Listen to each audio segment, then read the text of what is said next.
Anh chỉ xin kia là từ sáng thì là còn nhiều cái muốn tập trung tập trung ra là bộ tập ra là được cả thì bộ nó là khang sẽ đi từ trong thì bộ sẽ có phải ngay của các bạn tham gia tu cái nó của mấy đi là khi mà muốn tập trung cần cả là khi cần election của mình là phải học cần ngay của cái gì election returning officer ta như anh Roger Vandal Chona MZU to Manalia Chuan Police Asari Velatangin Polling Officer to a meeting of Zar Namutel Bok Ani the Chuan voter list kan Donatangin voters Samhi le Saruple Somule Paria Oma Hen Som Somachang here Samkhat Zariat Som Sari Atla voters Zasari le Som Jana Jabani vote hi Som le Patni Aumani in EMA valid vote Zariat Som Ngale Paruk Auma invalid vote hi Pang Patum Aum Tungani so ito ang MPCC election sang hi le Som hi le Pali hian party mi puya kai tho na sa maya hatilaya kan hanin cloud chovel ta po kha engeni talk of the town nan tiang dawin aizol mi pui tena an soi luai ani tin election conduct chung changa thil fel lo le tu sam lo tam taka omang ti an ringa chumia chuan election department ai in mi riat thiam na kan lon dil ngal bok ani chuan thil pakhat hoveng reng deuh chu kan thingtlang lampang unaw te voters te kan tikhil hai em maya ID kha in ti ID nei deuh main an khuwa te po han hona an nupui te bula an thalak te kha ka chelo sin han ti na tur kha hon an du lai khan kan chu zel mai kha an khila hai ang reng kho maya ruang chuanin kha nakina rem changa kan ho tu te po hi ID sem pa in an na zin tura ngai la an zin chua rual te po khan la pe kuali la ti chuanin kulal du ma zin tam zia ten soya chu wangin kan ho tu Tharte viak thatak tak te hi an zin chuak na save do na ni ti kha ring thlat ila a thange ti na to pera chuan ka tho pui te a big takin election department ami pu esal ri no ma e sate vanal ru ta khol ring tin hi helai han puzoram thanga athua hen te hianin thei tin lungrual takin ha an thoka chumia wanga tun hun po hi theng theya ani ngai ani tin atobera ka soi tu chu YMA abrang chang te po sports te po kan nei ve fu thina chunga te po chuanin in ti boi nak in dial boi nak na ani khan membership fee pelo mi kuala ni kha enga tinge intel tir ti ten YMA o hian kanin hial ve raprap thina ni amero chu sports closing function te huai thena vela te chuan a in ngei an tang le ani chu wangin tun chu ma kanin thang po hi a hun local le zel tura po khatianga nga in hial fiama khan kanin ngaya nga ti chuanin ai Congress Party lian hi a thole do na ni ti hi chiang takin alanga chumia wang chuanin ha tho takin kan thei to pin ma kan la zel don nia kalome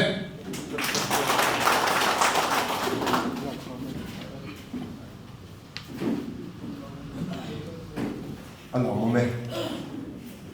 ku samuela kan lome kan ren ka trong kam hi ka ta in than chung sang kan tel do chu ka soya kan ngai tha man mo takin ID te kan an fiama heta hian kintlama kan ho tu tam tam GAD na circular siam ka kan chiar chiang lo mani o kan ti a tam tak chu anon siam thale a chan chu GAD na o circular kan siama khan in than la local thei tu kan zot lo wa kan in thlan kan constitution anga vote nei thei tur kan zota khoi lai khua mo chuan a local thei tur kha ri lo in khona December tha a January February ria kal thei lo tur in ngai te kha an local thei lia kha kan buaina tam takani chu wang chuan kan party hian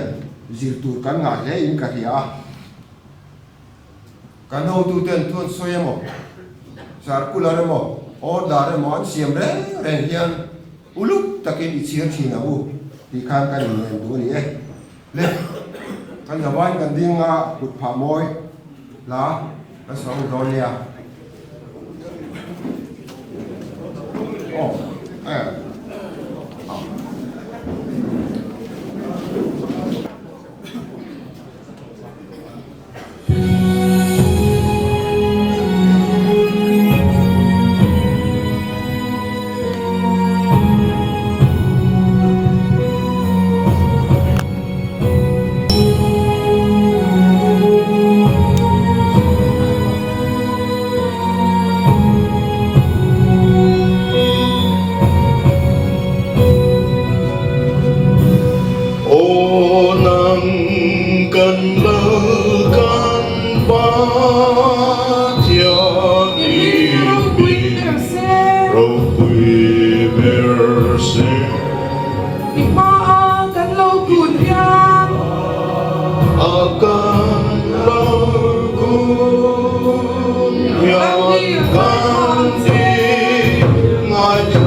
Buông lên cả xuôi mèo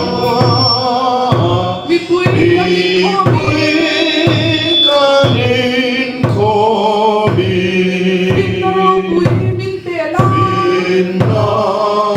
rau bin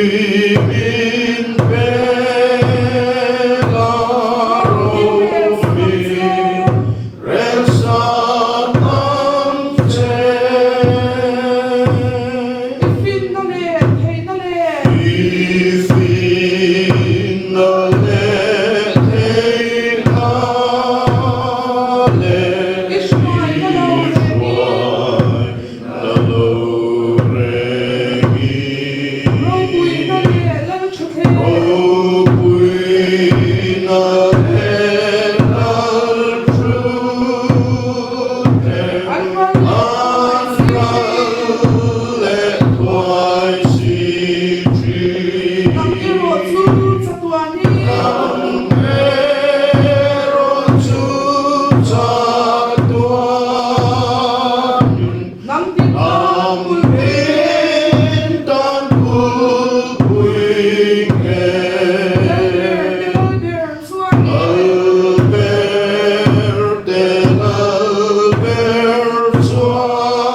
Kan program ini kan kau je lah.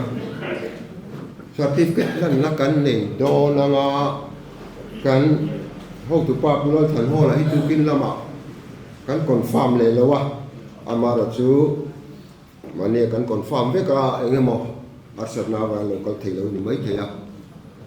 chu wa chuan kan president hian atlon ken to mai am chu tuna kan election department lam certificate sem na min buat saya sakturin lo so mo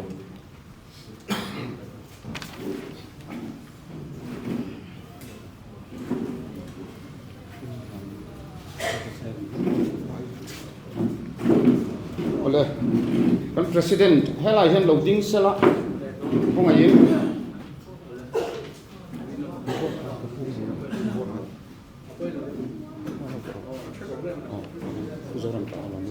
oleh MPCC election ni somni February sang hi le somni le pali thole nia nei ta ka MPCC executive committee in Thlan thingte tuna hian certificate kan hlan do nanga ama saberin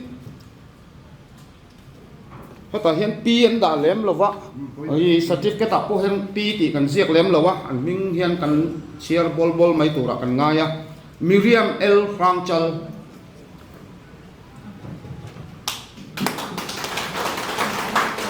certificate ko ka share chu na vai khat share chu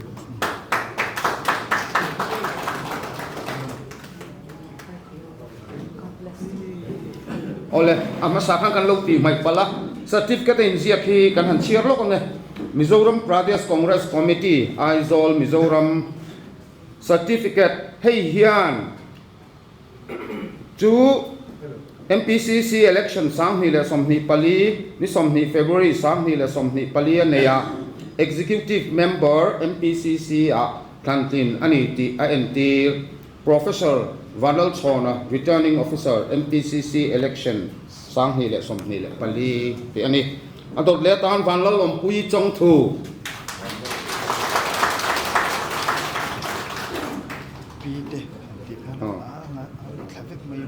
hemi zo lo in ring tur hian pi zo lo mi kalo in ring sela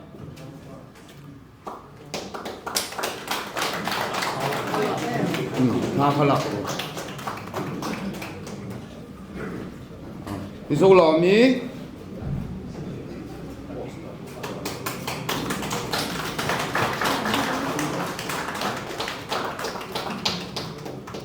pilo lo pluangi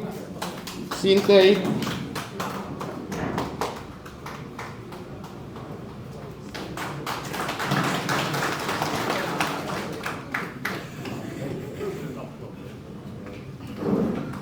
Bilang di lomi.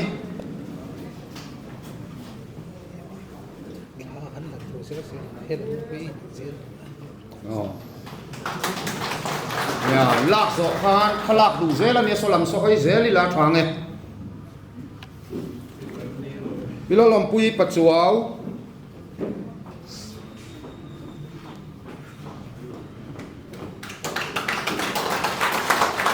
Solam so ai. Lo ming moi Tharte tei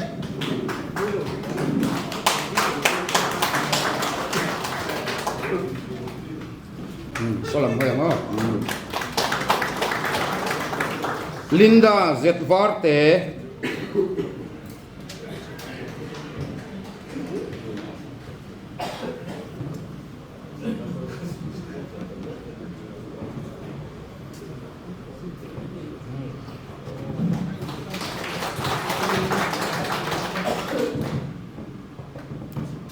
Zoram Thangiral te Marami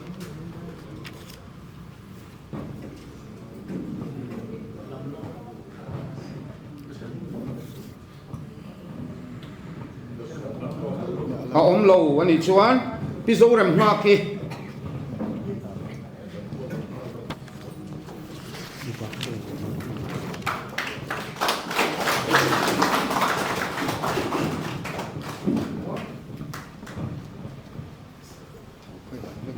ole mi pa kan thun zom vele ha langa a thu ziak hi ai nang ve kan ni ti soi non le ani doctor la lian chunga hemi zo puke la lian zo la lo in ring sala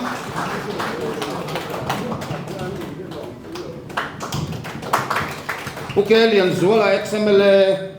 hemi zo puti sangkunga lo in ring box sala puti sangkunga xml a lo wan em lo wa si do than sanga đâu thành sang à sorry cái mình zo u John siam kung à XML u John là hiểu mày mo ông lâu á u lâu rồi luang à bôi luang cái mình zo u kê lâu tu về là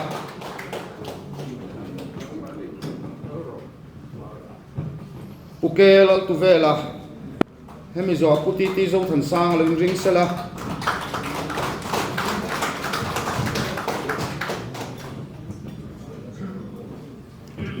puti ti zo than sang a lo ani chuan pusi chong ku ma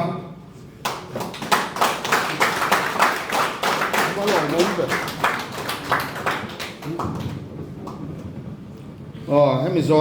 pu Ronald sa patlau lo ani chuan pusi lo khiat puya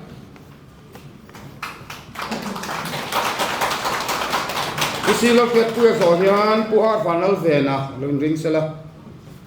pu ar vanal vena pu vena zo do ta hian pu Benjamin than sang lo ring le box sela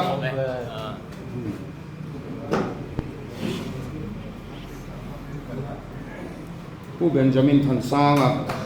hemi zo a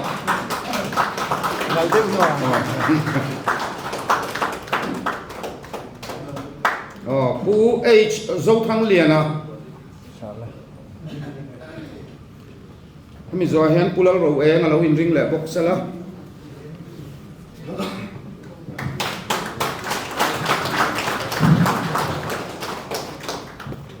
pulal ro eng à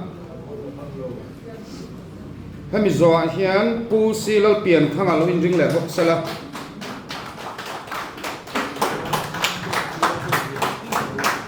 le lam ho yang khala duin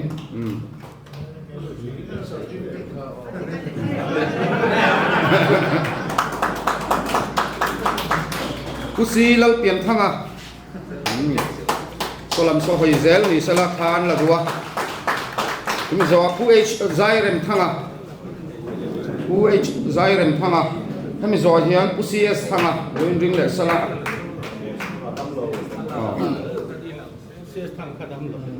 UCS thanga dam lo UMC lo zirliana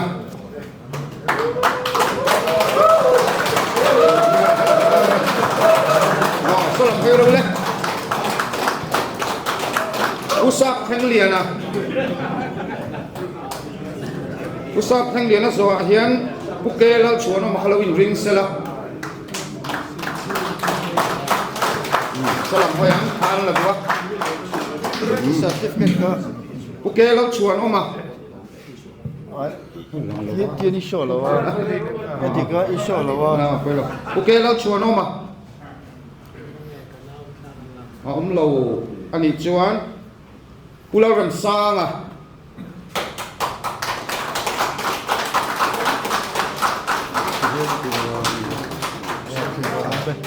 ulal ren sang to ta hian pu ms dong lian ama dong lo ring sela pu ms dong lian a mi zo hian ulal ma chuana angua lo ring le box sela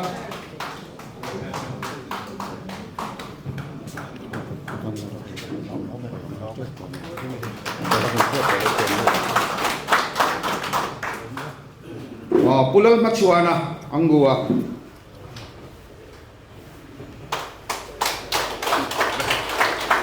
ulal thang lo rangur te kami zo hian ulal thang lo rangur te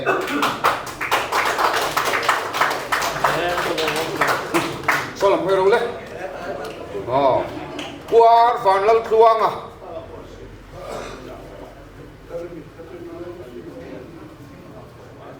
hemi to ta hian pu tam lal lohar lo in ring box sela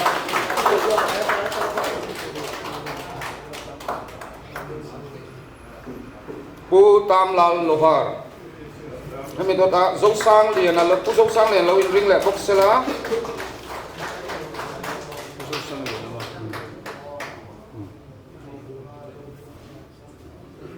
pu zo sang lian à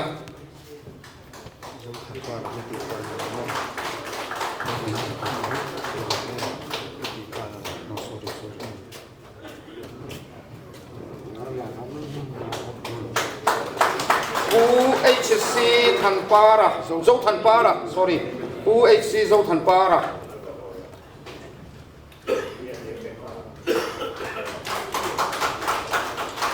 dấu Thlan para do ta hian pu van lal ruata ma ruata lo in ring sela ko làm hơi rối lắm pu van lal ruata ma ruata pu ma ruata do ta hian pu el rin dấu sang liền lo in ring le box sela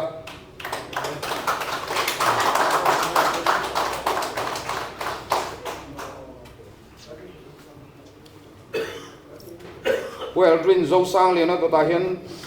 Dr. Nurding liana XML lin ring sala Dr. Nurding liana XML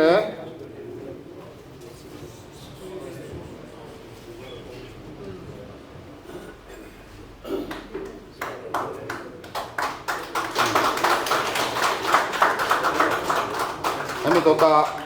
lal fel kima fela ulal felkima to ta hian lal kheng liana ulal kheng liana lo in ring sela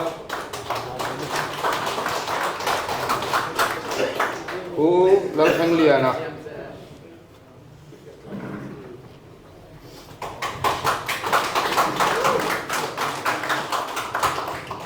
ulal kheng liana to ta hian pu h van lal ruata which van lal ruata to ta hian Moses lal sang zo la lo in ring le box sela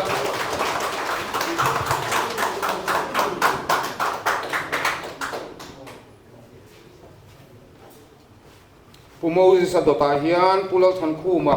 puel ti ke lo in ring le box sela pulal than khuma LTK a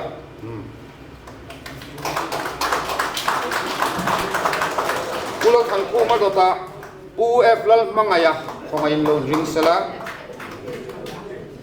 UF lal mangaya UF lal mangaya do ta uke lal than zama do ta hian ku alba lal khamwana lo ring le box sela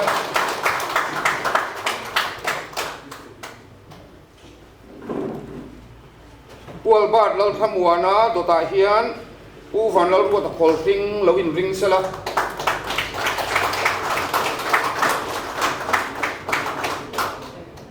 pu van lal ruat khol thing ani do ta hian pu James thang thing mo ya lo in ring le sela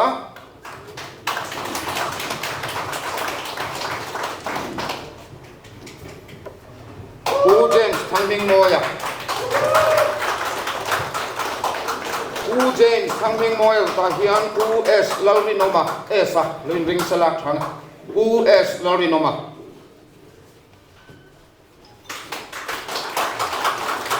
salam heule lalming pula ming thanga sai lo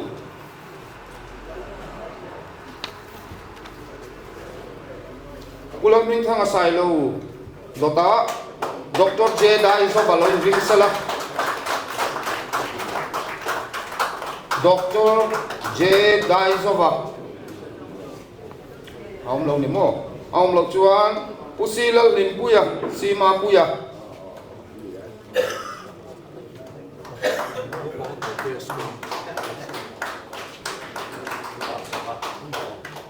ado ta hian pu lal fiat renga changte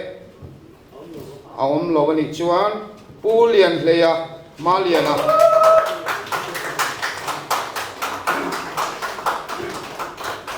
Kumaliana do ta hian Reverend J Chal Lira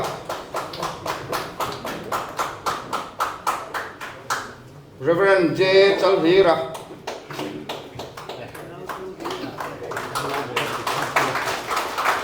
Adota UH Lal Zamlova Hamte. Haji Atok Naber Anie.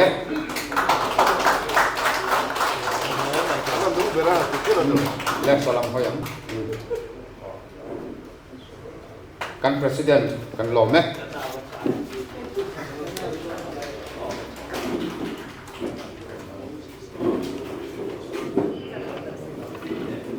Alo Mome, kan President le kan MPCC Election Department Tachua Lom Thu kan Soye. Hey, voina certificate Rondong Rem Chang Lo Tehian Kuta MPCC Election Department làm thế này yang emo an mer ria temo an lam mai de te khan ahon sak te bokang ti kha kan pon chun jom ani e le tu na chuan lompuina pangpar lan turin mahila an somanga anin kunron mangsela atrange punol thanjara somanga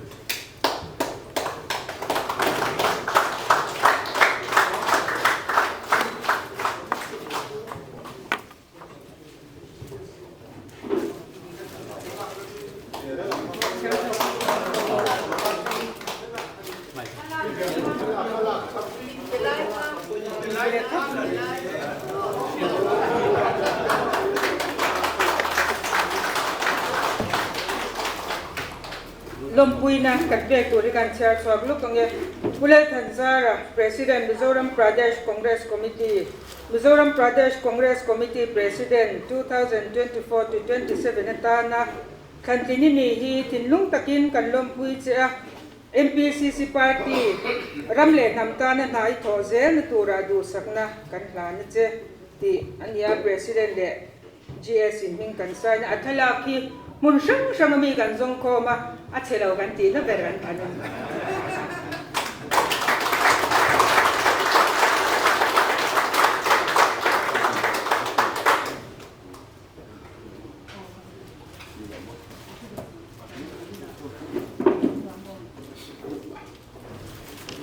Kaitan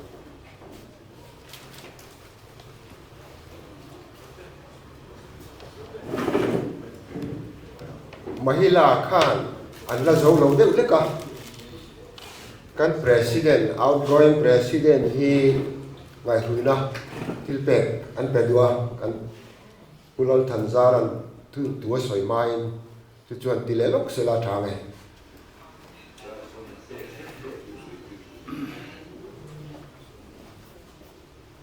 kan chale lu bang ngai shui na kong pulal sota Congress Party kan ram namle sa khwa gu mi mani theina na I theina zong zong ne na MPCC President ni nei che kan suang tak zit cha MPCC President atanga min chol san tu ero kan ui che in kan ngai don tak zit che ani Congress Party a pa chan changa min ho zel turin kan ngem bok che ni President le GS in kan san ni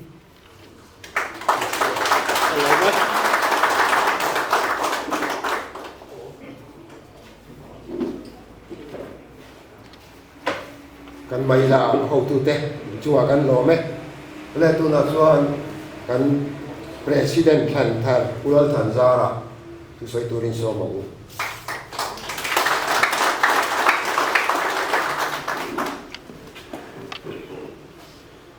Chairman MPCC President Zamtak Pulal Sota ka elected OB ni puite kan senior member tele Congress sok tu when local com zong te in sa bain chi bai ka buk chewa when ni untra ni patu patian ne lom thu ka se ni party in Hlanna vel fai taka kan zo the wangin patian ne na lom thu ka se ya in Hlanna amun ma zong ร่วมมันนะเป็นไฟตะกเสียมตูอัน GAD เขาตูตั้งแต่นะล้อมถูก็สวยพวกก็เป็นอัน election กันอินทันมินบวยปุยตู MPCC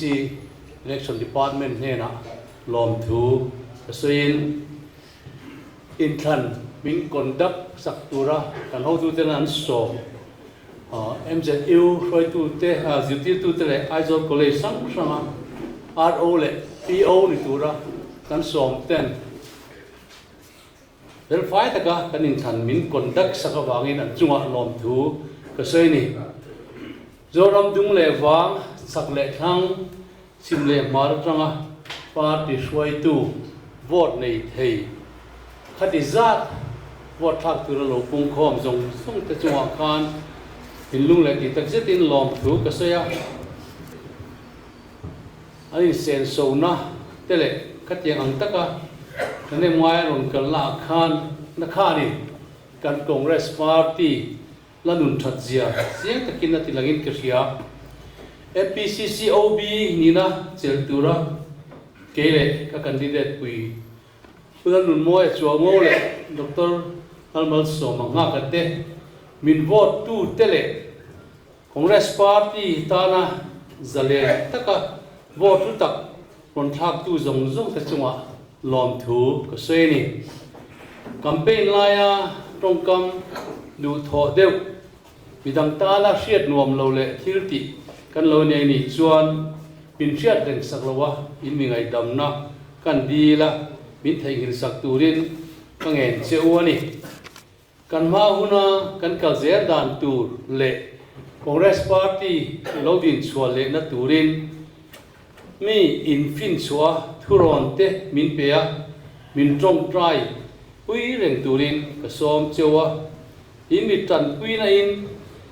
กันปาร์ตี้มาลับนะมาลำปนะกันกะละกันดินชัวเละเทนานอินมีเบสเซนั่นแหละ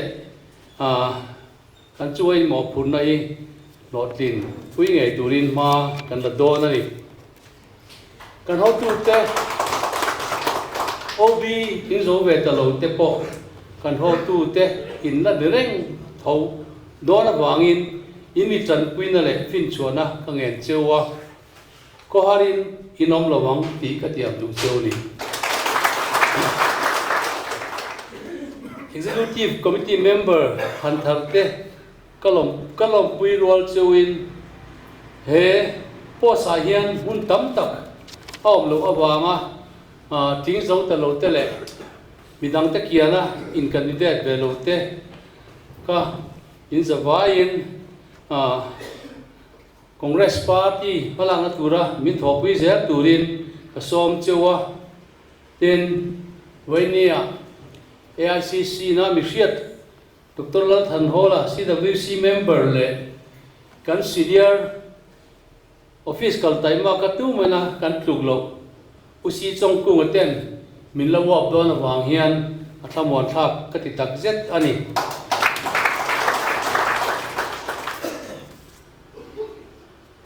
MLA election กัลตาคานอินไปเสียงอินกันหลอดลินปุยหลงซุนอวางอินมีไงดำนะตุนุลายันกันดีละอินกันเชียดังอินเดียรามุนสังสังริงตูเต้นนัสตักินBJP สุรการหน่วยเน็กเจ็บนั่นแหละที่ดูดานะอันตัวเมกะแห่งที่เชื่อดังอินคอนเกรสพาร์ตี้สักข้อจะเล่นนักกุมหิมดูตู้มิโซรามาและอินเดียรามาอันเราจักเจนะตูรินกันรำเล่นำกันสักขัวซอยกานะกุมหิมานี่เห็นตูระมามินลาคุยตูรินคอนเกรสพาร์ตี้ปากะมิโซมีคุยสองเตะกระสมเจ้านี่MP อินทันกันเนี่ยตัวละเฮียนพอเขานัดชากันเนี่ยมิโซรามาเลยอินเดียรามาคอนเกรสพาร์ตี้เต้นโนตินอันจันไงเห็นตัวละที่ทักษะตัดจันตัวรินกันซ้อมดูเจ้าไอ้หุ่นทาร์กันกายโฉมเมกะเฮงเห็นคอนเกรสมีปุยเตอินทัวร์ตะกินอัตัวมาอินเอโลอมโลวะกันอินเอทลานเมกะอินทัวร์ตะกะมาโซนัดโซมาเกกันเป็นนัดตัวละมินจันกุยมินองกุยตูรินเลยมินตรงปลายกุยเสียตูรินก็ซ้อมเจ้าก็ล้ม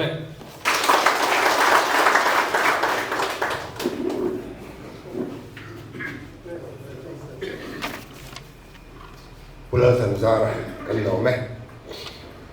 le tuna chuan lompui na pangpar lan turin DCC lam kan som anga ani hian pulal mo chongo Vice President Tharte aron Hlanna tin hati rual hian ani hian arualin an lan duan pathum hian chuti rual chuan kan President kan suak ta po hian lan pal bu boka chu an mani nan contact sila thame kalu som ilo som mala u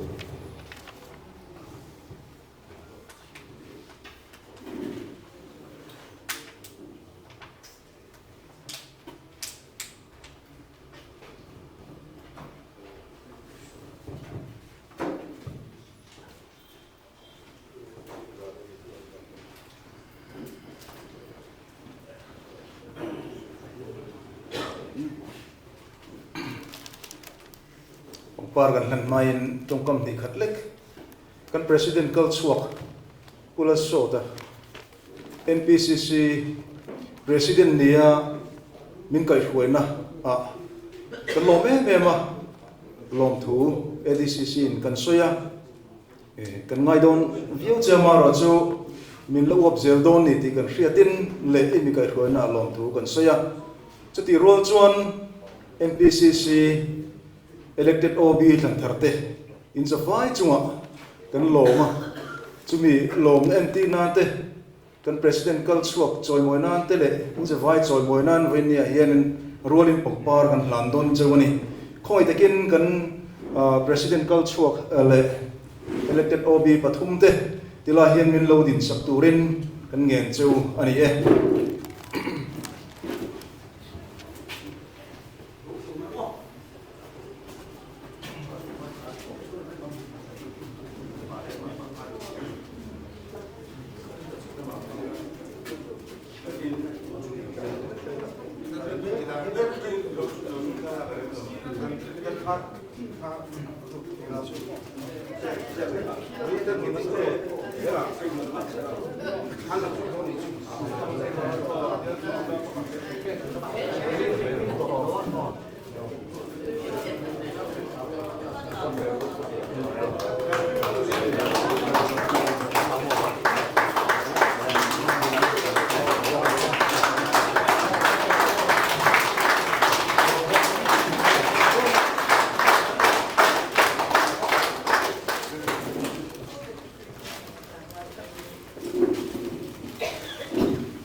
DCC te hin chuwa kan lo me tuna chuan pula lu moi chungo Vice President Tharte tu som turin ka som ngale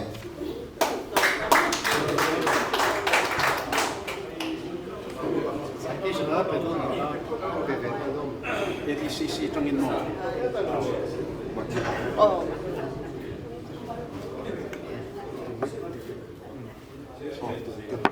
Kan chair chua ka nge pulal mo ya lompui na Vice President Mizoram Pradesh Congress Committee Mizoram Pradesh Committee Vice President Sanghi Samhi Palit Sanghi Samhi Pasiretana Thantlin ini lahi tinlung takin kan lumpui chia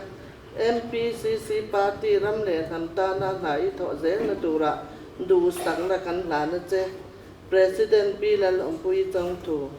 General Secretary Lal Chazabi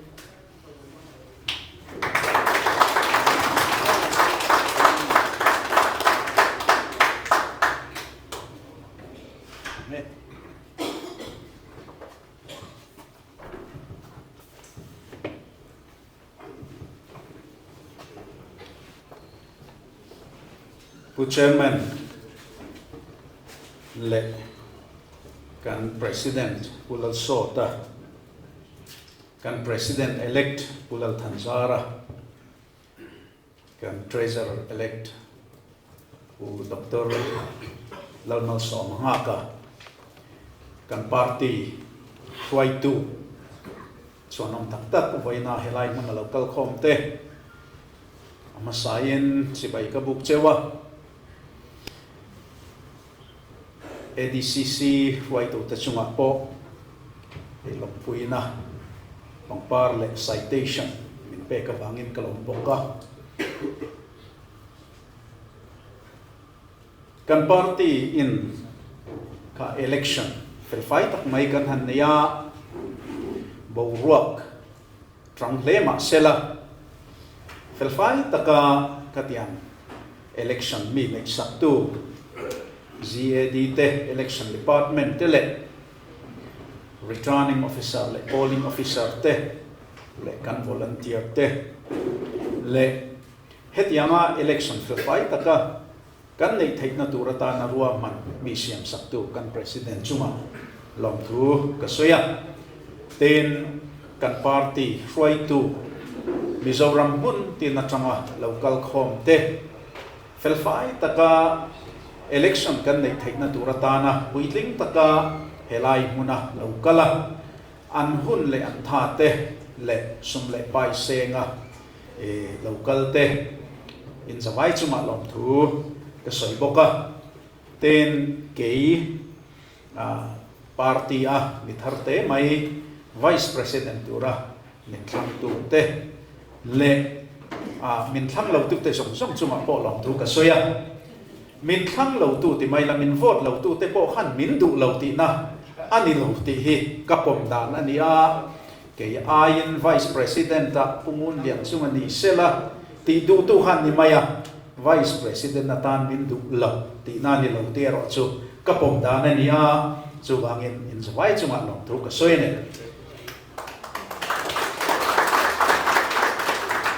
kan party hi abul thut adika India ram zalena mi suat suat saktu chu Indian National Congress ani a ten sa kho zalena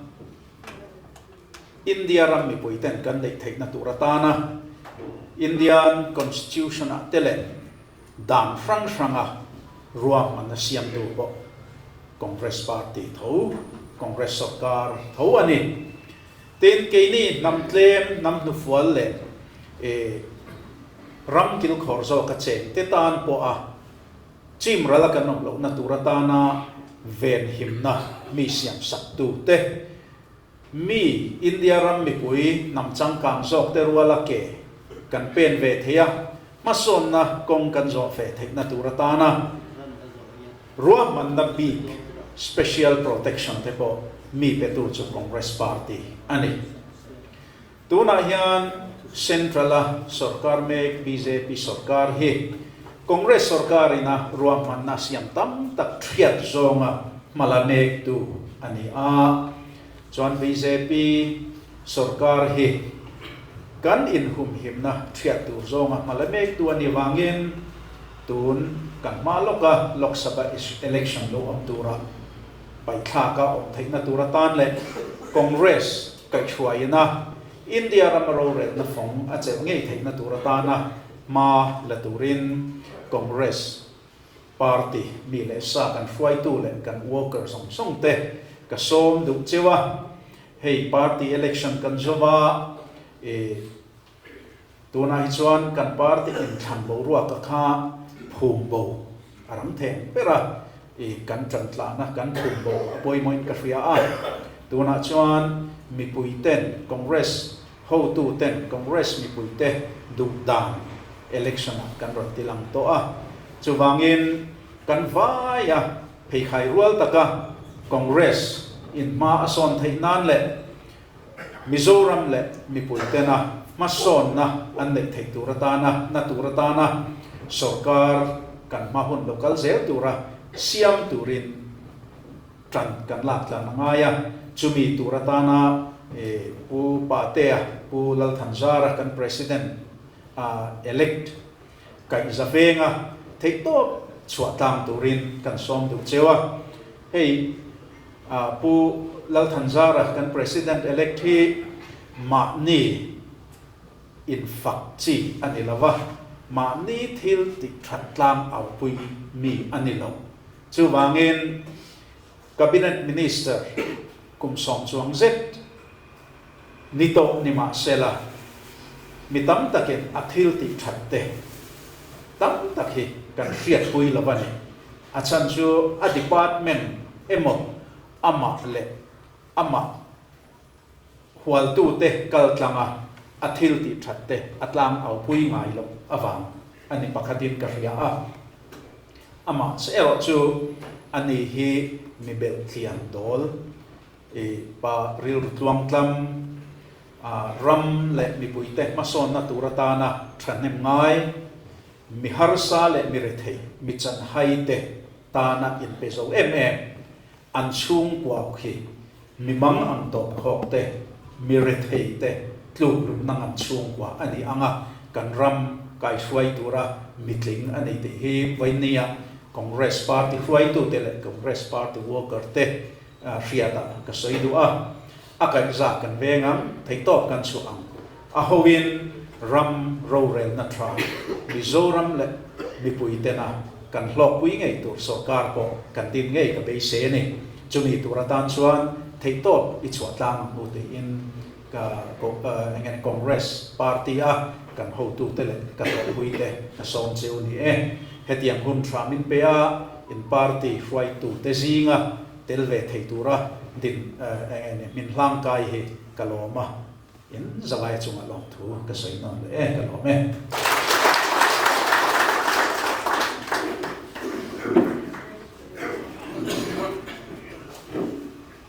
pulang loya kan lome oleh tuna chuan lompuina pangpar Hlan Dr. Normal Somaha ka Treasure Thlantar Hlanna alan tur hian MPYCC te kan somanga anin hunon mangsela MPYCC hunan manzo hian somnon ngai lawin SUI kan som sui ngal anga chuan som sui ngai lo bukin Dr. Normal Somaha ka hian thu sui ngal dom nia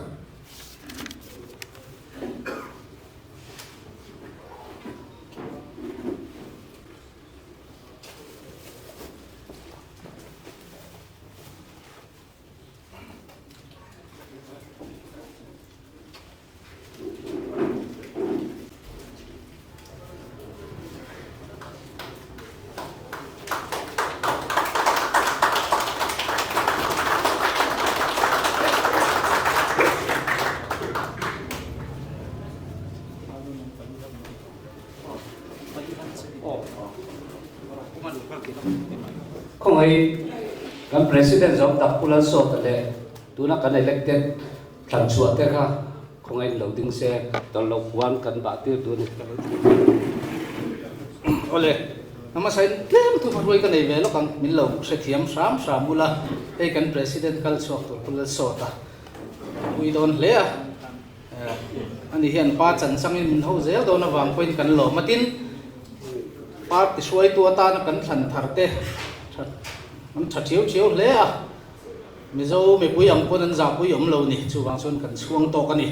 วันนี้เฮียนอาศัยเตส่วนละไม่มิโซเตปวนจีกับปวนรู้ปุยเบราอันไงอาตาตู้เตปนอันตาลายะปวนดังอันตาลายอันริลรูอันปุดเวงไงลูกนำริลรูกีปูเตทุโรเชียก็แต่หัวเส้นนั่นเตเชลนั่นเตเริ่มเชียดนั่นเตลมลมนั่นเตปวนให้ในนี้เจ็บนี่ช่วงวางส่วนกันเฮาตูเตhiกันช่วงตกอะมิโซปวนซิงเราปุยเบอร์ตลโลปวนนั่นเองอาบะ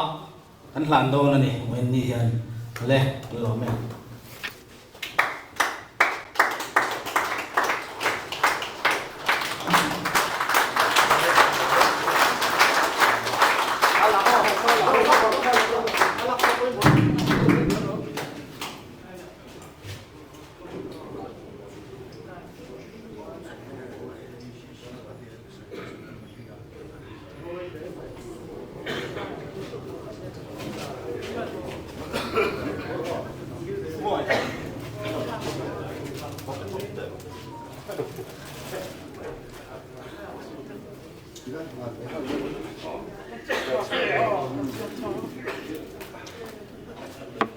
Lompuina Dr. Normal Somaha ka Treasurer Mizoram Pradesh Congress Committee Mizoram Pradesh Congress Committee Treasurer Sang Hi Somni Pali Tang Sang Hi Somni Pasari Atana Thlantin Ini Hi Hinlung Takin Kanlom Pui Chea MPCC Party Ramle Namtana Nai Those Natura Du Samna Kanlana Che Valal Pui Tong Pu President Lal Treasury General Secretary Mingan Saina Mizoram Pradesh Mahila Congress Committee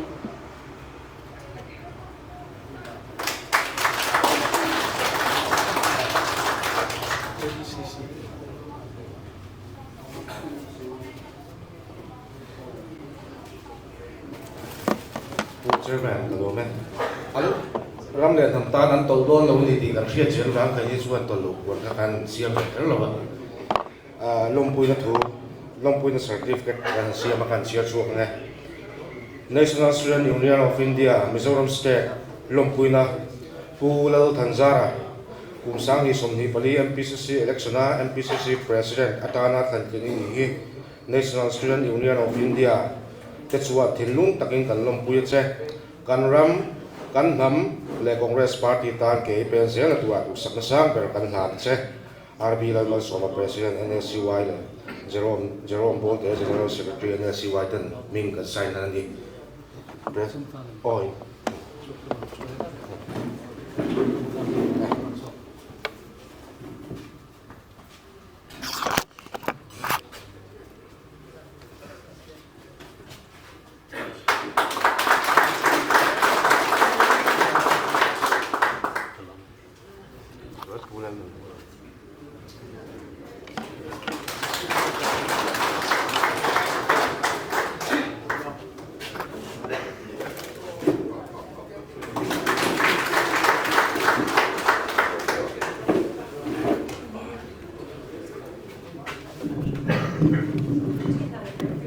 Chairman,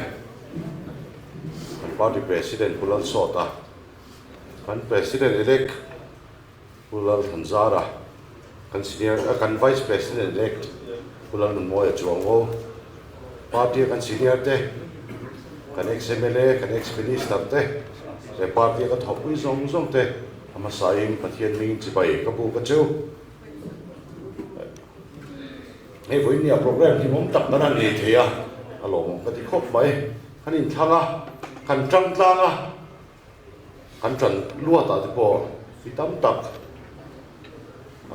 quay lâu sấy bát thì bỏ, khi mà nhìn lên cái nao thì bỏ, lồng bát thế này à, cái em bốc in trần lúa ta, em mi lưu ruộng, lúa thì nát bát thì bỏ, ông thím cái gì mà, chung, along bát này chuan, với người hiền, ngay đâm tôi đi la, Congress Party thấu suốt về tù linh. Hãy khai búa takin kề, ibet yang tlang le u.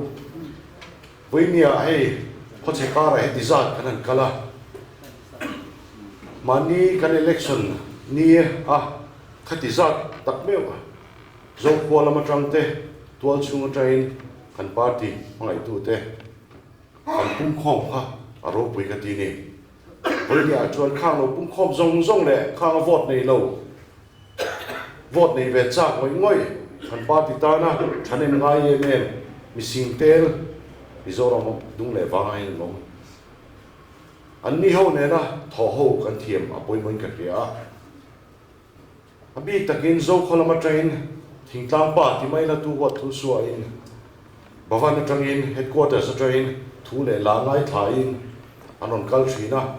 bawan atanga an thu le la ngai chang reng chungin an tu khwa te Mizoram hun ranga kan party thoka le dan tur an ngai to thina ni voi ni achuan an ni hun he la han soi du ka ne ya kan thu le la ni ngot ngai chang lovin voi ni achuan in thu le la headquarters sen kan ngai chang thung do na ni achan chu Mizoram hun ranga kan zinin a khwal hian mo te mo kan party mangai tlat tu te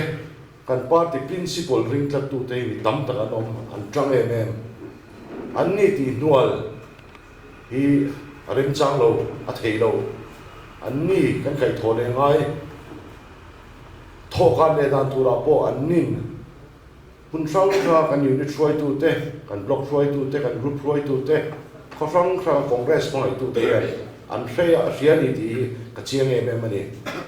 chumi wang chuan ho in ngai thak ton hun mang tam le zuali la a headquarters a foi tu te po in the headquarters lutuk bi lavin kan unit foi tu te kan vek chung nge congress party mai tu te thu le la hi ila thiam le zuali la apoi mo ton leng ka ria chumi atang chuan tho kan le na an party hian ani don ti a chiang leng ka ria voinia India ram athil thleng kan ria soinon ngai lovin India ram state pakhata pe chuan UCC an implement der to kan mauna hian na tho tur kan nga lu tu ani Mizoram Congress Party a hruai tu tere Congress Party mangai tlat tu te hi thei top chua kan ram mai ni lo India ram puma sa khozan en naum theinan te le ke ni anga namtem zok te ke ni anga mun na zok om remote zok om te dikna chan vo humim tlat pui turin ke ni an theina kan neya kan traveling ka hia chumi tur chuan ho i pen tham le u i tho han le thar le u ti hi voinia ka soi duwa in thanna ta ko he purin de garal te kam wa he u zok chan chang thiam takin mian la thema achunga lom thu ka soya khani thanla ya khang khani ti ve nak te kha theng hil bia la voinia tang chuan chung khat blood group khat kan ni ti theng lovin na thok hong ha turin mi kan zufain tangwal turin kan fui do chewa he voinia kan ho tu pa har tu pani punun moi le kan vice president tu le kan president elect har pula thanza te present pek ve kan du khangla ke te lu hian Solai chinga venga son chem chel thiam te mai pakhat oma pulian zuala ania chok chil te win kan odara mizo pa chem pui ka present don ani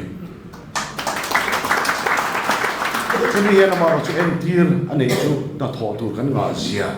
entir mizoram kut ta thok mi te le mizoram mi pui te tan hrim ka na tho tu kan nga zia ti an theng himlia no nan le hemi chem pui cher pa ngai tak ti ba yang a that je chu kala test lo wa ka soi ngam lo zo pa ku chuak ngai nia singa ve pa ku chuak nia hemi kal tlang hian ni tin na tho tu kan nga zia e tho kho tu kan ni zia an te lo nan kan president nge kan bu ki mang se wo he a thavie o nia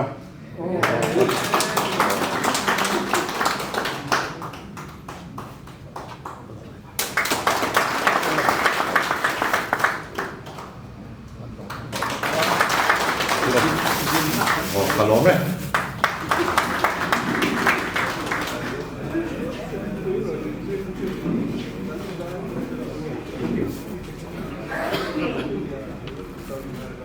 pumala kan lo me le tu na zuan kan president kal chuak me kal chuak tu ani ang zu tu soi turin kan som do na a tu soi zo hian a thup main hela hian hei minute bu executive minute bu kan sopa heta hian an charge in Hlanna tu an ziak sa ve ka sai mai thein chumi sample copy chu hei hian ya kan chiar chuak a MPCC elected OB charge in Hlanna voin ni som ni pathum February sang ni som ni pali adar zat kan la fill up lo wa hian kum sang ni som ni pali sang ni som ni le pasari chunga MPCC OB elected Thlan Tharte le a luiten charge in Hlanna Golden Hall Congress Bhavan ani ni ti ani ya chuan Thlan tu pulal sota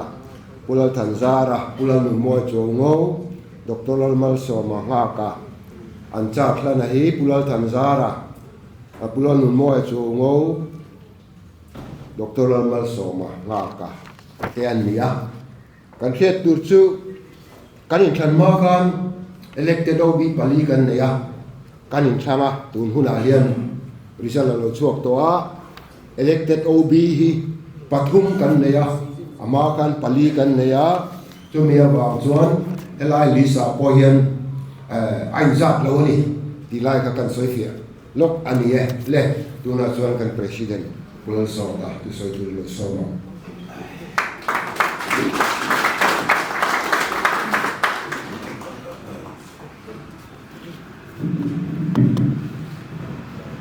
Chairman,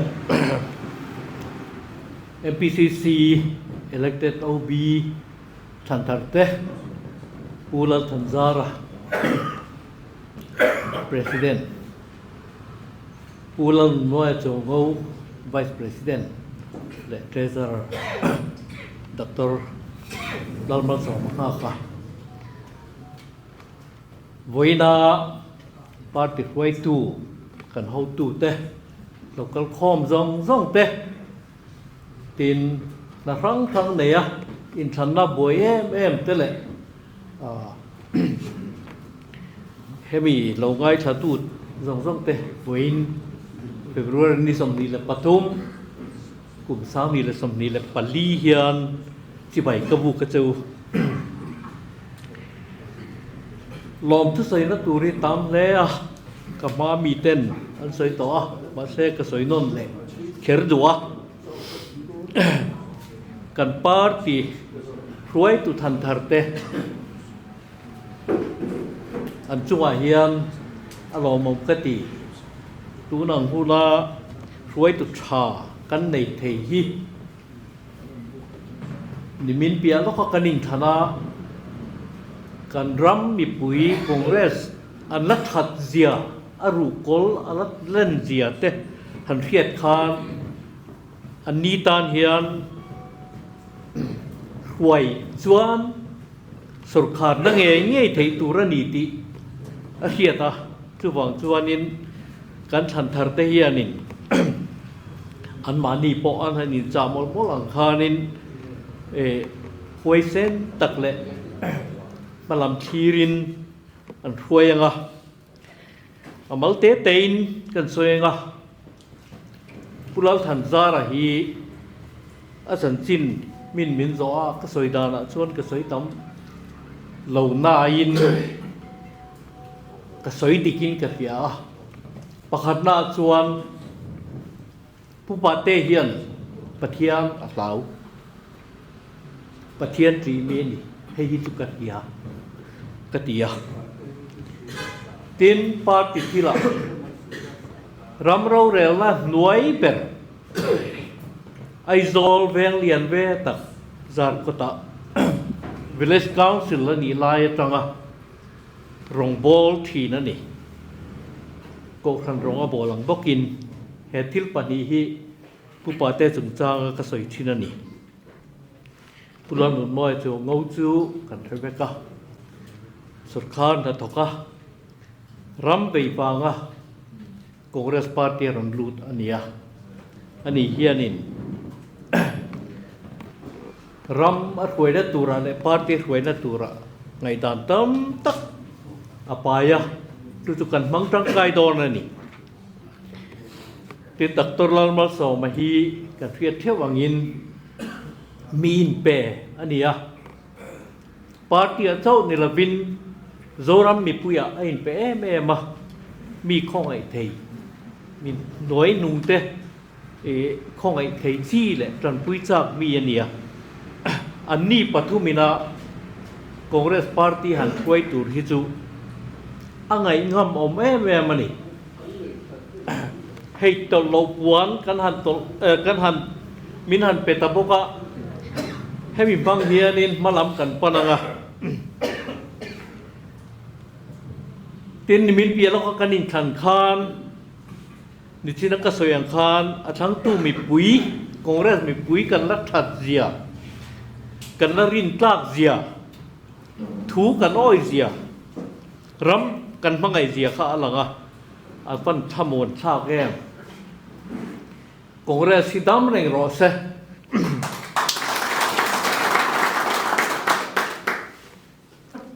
ปาร์ตี้อินทระอบวยปุยตูอันอมทีนะจุดชวนอลังซาร์เประชวน JD อันนี้เฮียนินปาร์ตี้แอดมินิสเทรชันจงถอยตัวเนี่ยวางินฉันให้ง่ายตะกินผู้จอนเสียมกูว่าฮอบินผู้ทั้งเราระเตบผู้เราคุยตัวงเตปุงไอเตอันตั้มไม่พิรำเตเตียงเฮียนไทยต่อปัญชัว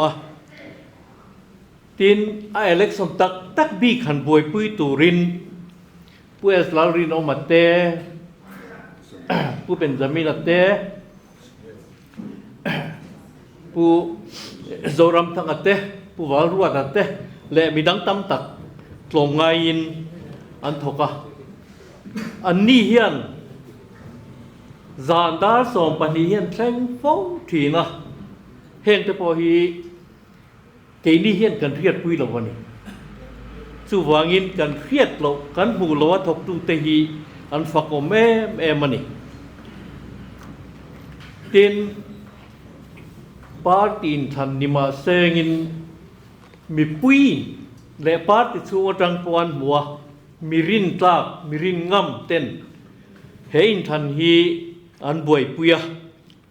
ทิลดิกเจ้าอันติโดนานีตีเรียดเทนตุรตาน Professor วาลทอนะมิโซรัมยูนิเวอร์ซิตี้มีกันสมนะอารมณ์ง่ายปุยหมออารมณ์ตลอมง่ายเทละวะอันนี้แหละก็เลยครั้งมีเตยูนิเวอร์ซิตี้มีเตเนี่ยมีสมงาเลยปักขัดินนามินทอสกะอินทันเนี่ยบวยเมียลวินกันปักตั้งเทียอันจุงอาเฮียนลอมถูกกับสวยบกันนี่ตินบวยนักกันจิงเอามึงเงยตูระกะโลไปเสยดักตรทันโฮล่ะอันนี้เฮียนให้เล็ดเส้นมินฟวย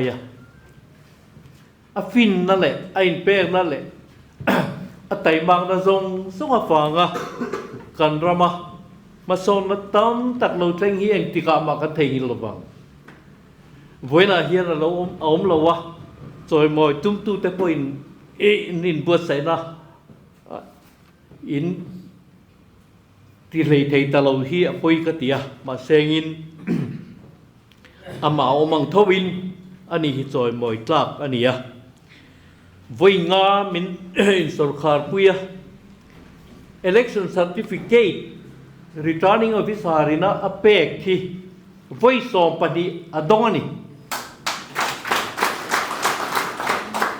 อาจารย์จูอินทันวิ่งขตาเบียลปฏิเตอาจินที่นวางินสุเตียงมีจูนี่ MLA อังินวิ่งกว่าเบียลอวิลา Chief Minister อังินจามงาเดือดทอสุรการอาจารย์นี่เฮตียงมีรบวิฮีก็ต้องสวนนี่จนมีง่ายดำเสมิโซรามาเฮียนมีบีกีตูนไหนกลุ่มสมกัสูเฮียนอันลบเปลี่ยนและกระริ่งเหล่าที่จวนที่หลงเทอันนี้เหล่าจุบวางิน ดักตรสันโฮละจุงอารมณ์ถูกกระเซีย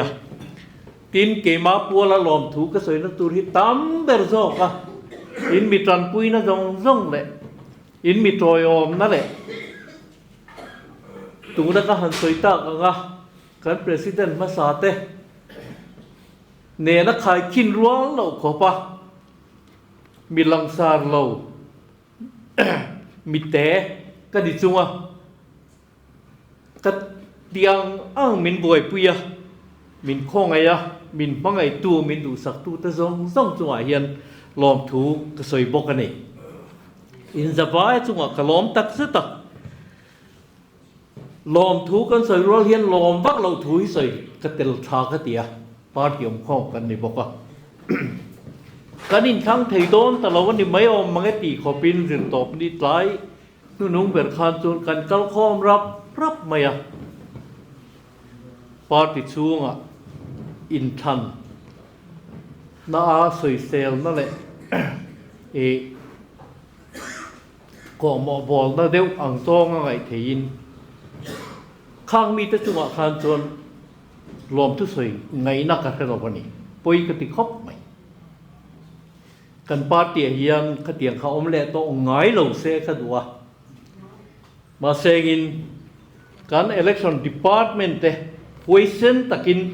อันตีตูชุนจมินขมิจานลาลาปอยน์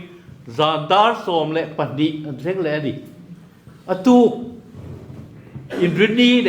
อตูเล่ปะเทียนนี้ปอจอลเมียลวินันเบเตอร์เจระอินทันนับชัดตักผู้เอสลังรีนออกมาแล้วเขาเตผู้สมุเอลเตผู้โซรัมมา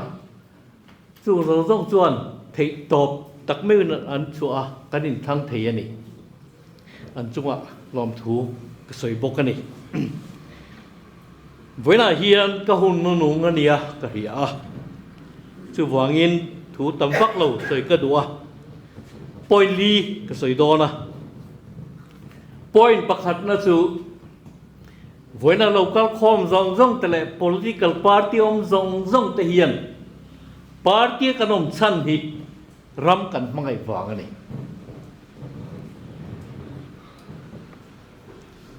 MLA นี่จากน้าหมอ Minister นี่จากน้าฮิสุ่มเสียมเทนักมุนเริ่มจางเนี่ยข้างไงจะตาน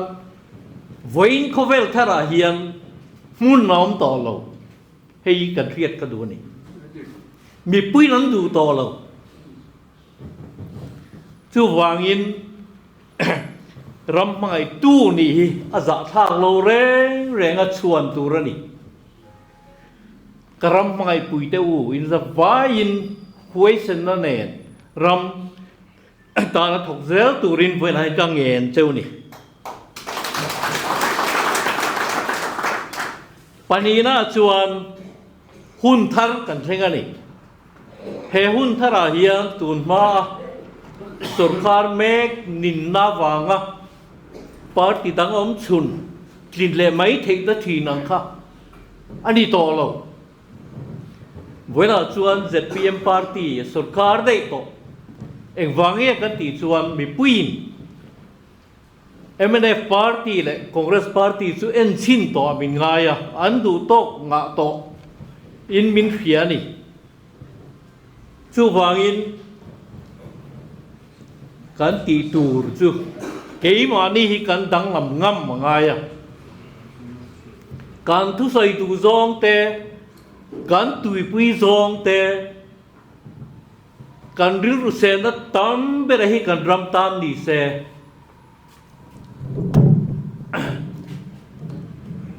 มาลำปังคีรินกันตู้กันฟ้าเตตอนรำปวดใส่ตู้กันนี่ตีกันนี่เทียดถัดกันดูนี่จู่วางอินนุ่งลำหอยลวินมาลำมีหอยอย่างงูอภิกโซงทีรจวนอินเดียมาดแม่ฮันนี่ละอินเดียฮีสมทุจาเลสมทุมเลปารุกะเซมตันสมตาเฟกิลาจูมิจิงะปะขัดเตไม่สุกันนี่กันเตมกันเตจังอันนี่เรากันเทนอมาเฮียนฟอร์เรนรำทั้งบังกลาเทศและบาร์มาอมานี่ตีนลงจอลนั่นในเวทีเมียลวินลงจินนั่นลำปังไทยแรงลวินการทนทั่วแต่พอลงจันจินเฮียองแหวงไอ้มังลวันนี้จู่วางอินเกนี่เฮียกันจันตักมิวอะไรอ่ะเฮมิติตูเฮียนปะเทียนินเทตามินเปเกนี่ไอ้ฮาร์สโซกรัมตั้มตะกินันเทฮีเกนี่เฮียนกันเทียงสิงคโปร์นั่นเทย์อิสราเอลนั่นเทย์อันนี้ไอ้กันเทียงตีกันเรื่องนี้มิโซมีผู้เฮียนจู่วางอินพูดตะกินมาลมีปนังกูอัปทุมนาชวนก็หุ่นละต่อยต่อตีกระเทียตะวางอินประธานกันอีกครั้งการรำกัลเซลนัตุรตานและอบีกินคองเรสพาร์ติตานพอชัดเราเทเราละบอมฮีกระเจียกะเฮตาเฮียนกิมจังลงมาเซรำมังไอตูเรตานชาร์ตูรตัมมาสวยตูรปอตัมมันนี่ให้ฮิคงไอตะกินกันปาร์ตี้เฮียนินรอนจอยนุ่งเถาอุลกระดัวกังเงินเจ้าวะ อาจารย์ทุกกี้เฮลายก็อมเริงต่อดอนเราตีเกนเพียจู่วางินชัดเราเทเรานับบอมมินพับลิสักตูพูดถึงดิกรัลเตะคติลายกันเอเมเลค่ะก็ฝักมาป่วยสันนวยเองซับเงี้ยเสียนพวกกันให้เรามาเสกได้ไว้ขัดเตะมาฮิฮาร์สักนะฮิกันเตน่ะสวยเราวันนี้จุดเตียงมีหิงเตะกันปาติชุ่มกันเราโกงเตะฮิอัปหันฟันในท่าแก้มขาทัดเราเทเรานับโบกมาคานินกันรินเบอร์วันรำกายนัตุรตานักันมันร้อนเลียนเบอร์กันไงละลีส่วนตรงใจด่านมินสิตีระอิรามเราเชงรอเซอิดูซองฟานันตียงินเลมิเตนติรอเซตีข้าอามาเบระกดานีวันรำกันไงรัวเฮียนเฮเลียเฮียนวานามีแต่เตียงติเทตูรินละลีส่วนเห็นมินสิตีระนี่เฮเลียเฮียนละลีส่วนละรำเชงตูรินจู่ๆ politik สัตว์งินเทียนี่คองเกรสสัตว์งินเทียนี่จู่ๆก็ง่ายไปหมดมาเขาเวลรำตั้มตะกะคริสเตียนนี่เคร์เรารำมาพอเฮียนละลีส่วนละรำเฮียนเทนตีร์เททุกอันนี้โรเรียนละท่าอาซาระอัตโตเประชวนนัมเบอร์ปาลีน่าชวนตูนัตั้งอะไรเราเตะเฮียน parliamentary election MP ฉันนักกันไหนโตนะสองนี้เลยสองนี้เลยปฐุม September October November เวลากันหันแคมเปญตักขันชวนหมายฉันโดดมินฮิลดูสีเรามาเซงินมินฮิลดูที่สีตามตักเตส่วนMLA ฮิจูอินตานอาหุนรีเรา MP อารอฮิจวนอินเดียรามินอามาโมมิโซรามินอามาโมคองเกรสฮิกันลาโวตังเซวมินเตียจงกันท่าสัตยานินกันให้รักตัวเอง MP ธนาเฮียนสาขวดเล่นนะกันในเลเทนตูรินเฮลัยไม่นี่เราอินเดียรัมปุมาคองเกรสฮิสุรการอัมบาลาสุรการเราเป็นสุรการเตลเนยตูรินเล่จูสุรการชวนมิโซรามาตั้งคองเกรส MP กันในเทงเงนะตูรินเทโตบกันสวดอนนี่เฮมีตาเฮียนตูน่าเฮียนกูครันฟรังเตะก็คมเวน่าชวนตูนมาซงไอคานอันเราเจ็บนั่นแสดงต่อมา Foreign Contribution Regulatory Act อันที่จุมีชวนรำดังเขาเวลรำดังอัตราโกรันนั้นจันปุยนัดตั้มตักอันมูทินแล้วอีสัวตานั้นรองบอลนะจู่วังจู่อันมุทัยตลอดวันนี้การภาษาเลลกเตคานมิโซรามาโกรันประคัตส่วนอันนู้นตีโตเวตเสียไม่ให้อันนู้นตีข้าเล่เช่นข้าอินเดียรามาคองเกรสสุรการชูขาดซาเลนตะกินกันลาลีสัวจุงจางกันสวยคริเซลนั่นละมาเตซิร์นั่นละมาเตมาลาอินมิรเทยเตจันพุยไปอินลาลีสัวเก็บบุลกันนุเทงทีนั่นนี่ค่ะอาหารตามายอ่ะบ้าอังนีเลยเฮียเทสิหมดเลยมาขันตู้ปุยมากันสวยง่ายจวงโลกันหนกโลงั้นติงมาให้ที่มากันหันปิดตาเลยกันติชวนเซ็นทรัลสุรการดิกเราวางไหมเราเนี่ยจู่วางอินMP ขณะเฮียนมิโซรามาคองเกรสกันจักเงยเทนตูรินกันจับว่ายินเฮลัยเก้าคอมเจ้านี่เราคองเกรสมีปุยเจ้าพอดีเรามิโซรัมมีปุยซงเฮียน kan ta na ni mi zo mi pui ta na ni ti khia a Congress MP thang ting turin ka ngen bokani ka lo me hian sinakan MPCCOB elected Thlan Tharte le alui den charge in Hlanna Golden Hope Congress Bavana ni kan tia outgoing a hian Pulol Sota outgoing president nia Pulol Thanzara outgoing senior vice president nia Pulol Nunmoya outgoing vice president ania Dr. Lolmal Somangaka outgoing treasurer ania Charles Lun Tute Pulol Thanzara elected president newly elected president ania Pulol Nunmoya newly elected vice president Dr. Lolmal Somangaka newly elected treasurer MPCC ti ani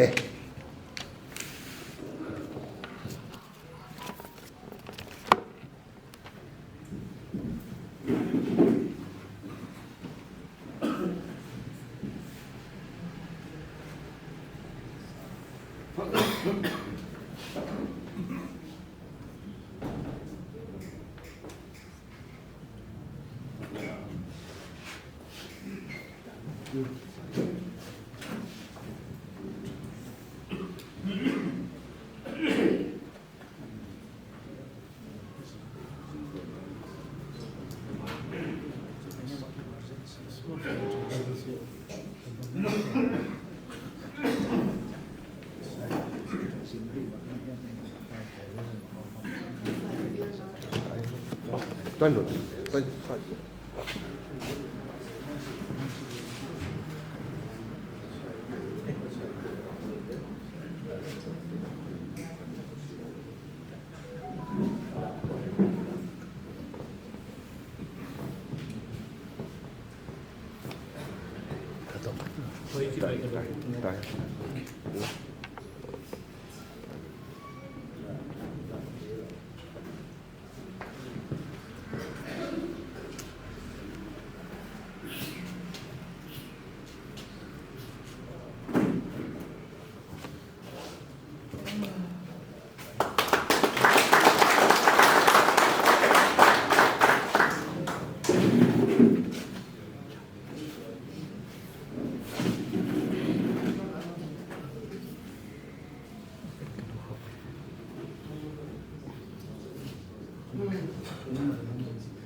Wendy tung terus,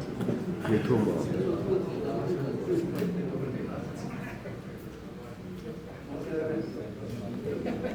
Tangan dong.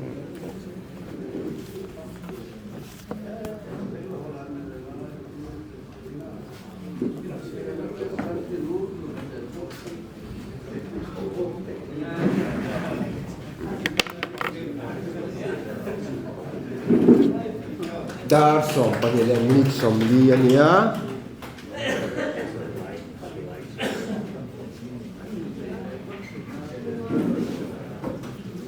Ikan tak Thlan lah program kan coba. Tujuan hey roi tu thar kan nei ta. Voin hi roi tu lui te hun chunga kan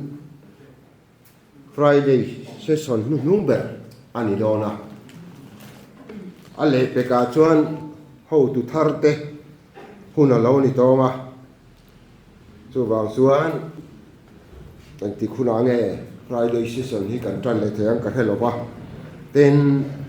kan program pa ngai ang chi entenan Monday devotion ang chi te chu kan la kal puizel a tun tho tan ni som ni le paru hian Monday devotion chairman po islal zam lawa executive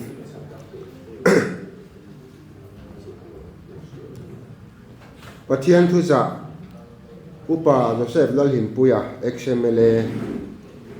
haroi tu tan thalai le kan ho turam changa piang te ti ni e ten voin hian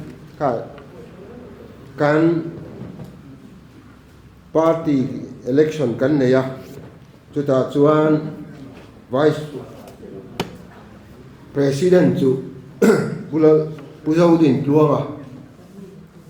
aron pha a program kalau nei lak lo a lung phun na ka kal nge nge nga ya chu bang chuan dar som pakhat program tan ani sia khong an takin party mi puitene na ka rem chang lawa ka ron pha ni ka ni lo hin sadonia atia chu ka ron soitel hal ni sela le tu na chuan kan jawan kan dinga kan zai ho nga tu mi zo a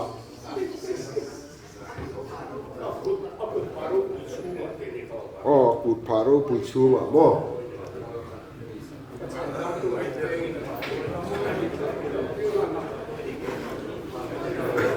kan zawai dingila ding kan sanga kan sakzo kan patung tai dan tira kan tung tai ron don dia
trong trai bố